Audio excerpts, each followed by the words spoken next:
পুরো চন্দনাইশ উপজেলার সর্বস্তরের ভোটারবৃন্দকে আমি আহ্বান জানাবো যে আপনারা প্রত্যেকেই নিজ নিজ দায়িত্বে নিজে এক একজন সুন্নিয়তের সিপাহসালাহ হিসাবে স্ব এলাকায় এই সুন্নিয়তের বিজয় ছিনিয়ে আনতে যতটুকু খেদমতের প্রয়োজন ইনশাআল্লাহ তাআলা আপনারা খেদমতের মধ্যে নিরলস ভূমিকা পালন করবেন বলে আমি আশাবাদী। বিশেষ করে আমাদের সাতগাছিয়া দরবার শরীফের যারা আশেকান ভক্ত অনুরক্ত আছেন, আমি আপনাদের খেদমতে বলবো, যেহেতু আমাদের সুন্নিয়ত প্রতিষ্ঠায়, তরিকত প্রতিষ্ঠায় আমাদের যে সহযোগী সংগঠন রাষ্ট্রীয়ভাবে আমরা প্রতিষ্ঠা করার প্রয়াসে ঐক্যবদ্ধ হয়েছে বৃহত্তর সুন্নি জোটের আওতায়। সেই হিসাবে আপনারা আমাদের প্রতীকী যারা মোমবাতি প্রতীকের ইলেকশন যিনি করছেন মৌলানা সুলাইমান ফারুকী ভাই, এর জন্য খেদমতে আপনারা নিরলস ভূমিকা পালন করবেন বলে আমি আশা ব্যক্ত করছি। নাহমাদুহু ওয়া নুসাল্লি আলা রাসূলিহিল কারীম, আম্মা বা'দ, ফাআউযু বিল্লাহি মিনাশ শাইতানির রাজীম, বিসমিল্লাহির রহমানির রহিম। সম্মানিত চন্দনাইশ চট্টগ্রাম 14 আসনের সম্মানিত এলাকাবাসী, আমি প্রত্যেকের খেদমতে সাতগাছিয়া দরবার শরীফের পক্ষ থেকে সালামি পেশ করছি। আসসালামু আলাইকুম রাহমাতুল্লাহি ওয়া বারাকাতুহু। আপনারা জানেন, জেনে আরও খুশি হবেন যে আমাদের বৃহত্তর সুন্নি ঐক্য জোটের পক্ষ থেকে চট্টগ্রাম 14 আসন তথা চন্দনাইশের মধ্যে এবারে প্রার্থী হিসেবে যিনি মনোনীত হয়েছেন, আপনাদের এবং আমাদের প্রত্যেকের সুপরিচিত এবং অত্যন্ত মহব্বতের জনাব মৌলানা মোহাম্মদ সুলাইমান ফারুকী সাহেব, যিনি বারংবার চন্দনাইশ উপজেলার ভাইস চেয়ারম্যানের দায়িত্ব পালন করেছেন।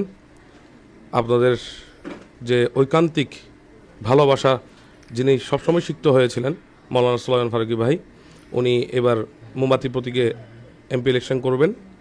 তো আমি বিশেষ করে আপনাদের প্রত্যেকের খেদমতে শুধু এইটুকু বলবো, আমরা এমন একজন ব্যক্তিকে আমরা নির্বাচিত করতে চাই, এমন একজন ব্যক্তিকে আমাদের নির্বাচিত করা প্রয়োজন, যে ব্যক্তি নিজের চাইতেও জনগণের খেদমতকে প্রাধান্য বেশি দেয়। আপনারা দেখেছেন করোনাকালীন মুহূর্তে যখন মানুষের জান, মানুষের জীবনের ঝুঁকি ছিল, সেই মুহূর্তে নিজের জীবনের ঝুঁকি নিয়ে যিনি আপনাদের পাশে গিয়েছেন তিনি আমাদের সুলাইমান ফারুকী ভাই।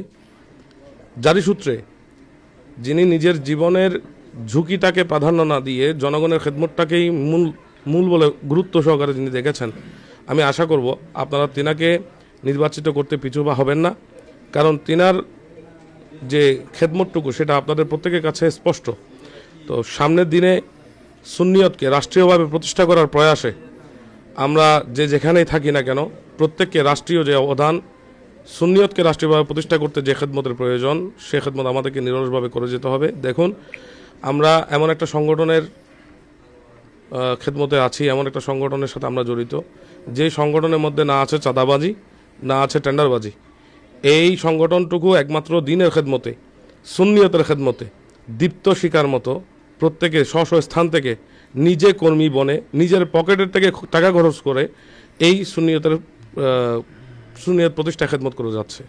তারই সূত্রে আমি পুরো চন্দনাইশ উপজেলার সর্বস্তরের এলাকাবাসীকে, সর্বস্তরের ভোটারবৃন্দকে আমি আহ্বান জানাবো যে আপনারা প্রত্যেকেই নিজ নিজ দায়িত্বে নিজে এক একজন সুন্নিয়তের সিপাহসালাহ হিসাবে স্ব এলাকায় এই সুন্নিয়তের বিজয় ছিনিয়ে আনতে যতটুকু খেদমতের প্রয়োজন ইনশাআল্লাহ তাআলা আপনারা খেদমতের মধ্যে নিরলস ভূমিকা পালন করবেন বলে আমি আশাবাদী।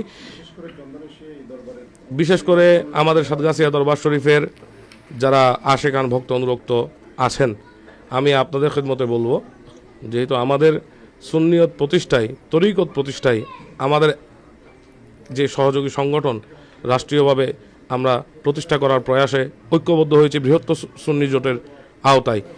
সেই হিসাবে আপনারা আমাদের প্রতীকী যারা মোমবাতি প্রতীকের ইলেকশন যিনি করছেন মৌলানা সুলাইমান ফারুকী ভাই, এর জন্য খেদমতে আপনারা নিরলস ভূমিকা পালন করবেন বলে আমি আশা ব্যক্ত করছি।